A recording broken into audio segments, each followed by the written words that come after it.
ગુજરાતમાં ઉત્તરાયણના પર્વ પૂર્વે હાઈકોર્ટની કડક વલણ બાદ પોલીસ તંત્ર હરકતમાં આવ્યું છે.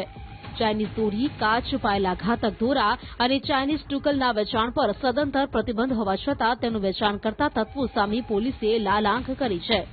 હાઈકોર્ટના આદેશ બાદ કમિશનરી અને કલેક્ટર દ્વારા વિસ્તારોમાં સઘન તપાસ હાથ ધરવામાં આવી રહી છે. સરકાર દ્વારા કોર્ટમાં રજૂ કરાયેલા અહેવાલ મુજબ માત્ર એક મહિનામાં જ 409 જેટલી એફઆઈઆર નોંધવામાં આવી. પ્રતિબંધિત વસ્તુનું વેચાણ કરનાર 477 આરોપીઓની ધરપકડ કરાઈ છે.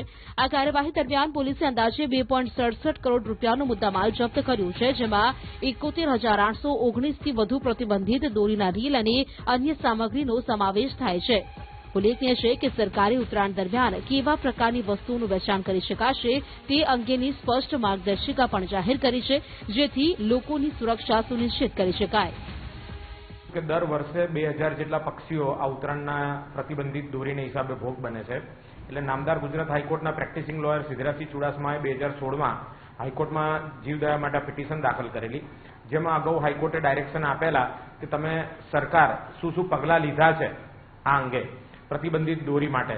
તો એના આજે નામદાર ગુજરાત હાઈકોર્ટમાં હોમ ડિપાર્ટમેન્ટના પ્રિન્સિપલ સેક્રેટરી સાહેબે સોગંદનામું રજૂ કર્યું છે. જે સોગંદનામાની વિગતોમાં એવું દર્શાવવામાં આવ્યું છે કે ટોટલ ગુજરાત રાજ્યમાં 409 ગુના નોંધવામાં આવ્યા છે પ્રતિબંધિત દોરીના વેચાણ માટે, માંજા માટેના. 477થી વધુ આરોપીઓની ધરપકડ કરવામાં આવી છે. 2,67,41,000 રૂપિયાનો મુદ્દામાલ કબજે કરવામાં આવ્યો છે. અને અત્રે બીજી નોંધનીય બાબત એ છે કે અમદાવાદ રૂરલના એસપી શ્રી ઓમપ્રકાશ જાટ સાહેબે ઓપરેશન દોરી નામનું એક મિશન બનાવી અને દાદરાનગર હવેલીમાં એક જ જગ્યાએ રેડ કરી અને એક જ કારખાનામાંથી 2 કરોડથી વધારે રૂપિયાનો મુદ્દામાલની પ્રતિબંધિત માંજો કબજે કર્યો છે. ત્યારે એ વસ્તુ નોંધવા જેવી થાય કે એક જ જો જિલ્લાના એસપી આટલું કાર્ય કરી શકતા હોય તો બીજા જિલ્લામાં કેમ આ કાર્યવાહી નથી કરવામાં આવતી.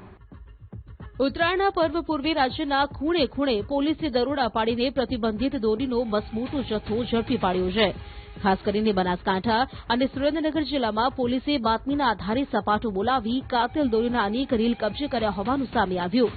માત્ર ગ્રામ્ય વિસ્તારોમાં જ નહીં, પરંતુ સુરત અને રાજકોટ જેવા મહાનગરોમાં પણ છુપી રીતે ચાલતા ચાઇનીઝ દોરીના વેપલાનો પોલીસે પર્દાફાશ કર્યો છે.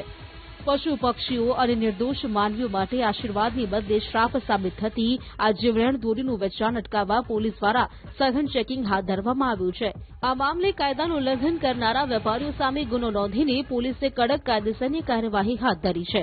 દાદરાનગર હવેલીમાંથી કરવામાં આવે છે 43,000 જેવા યુનિટ કબજે કરવામાં આવ્યા છે. અને એ સિવાય ટોટલ ગુજરાત આખા રાજ્યમાંથી 2,67,41,000 રૂપિયાના મુદ્દામાલનો યુનિટ પ્રતિબંધિત માંજા કબજે કરવામાં આવ્યો છે.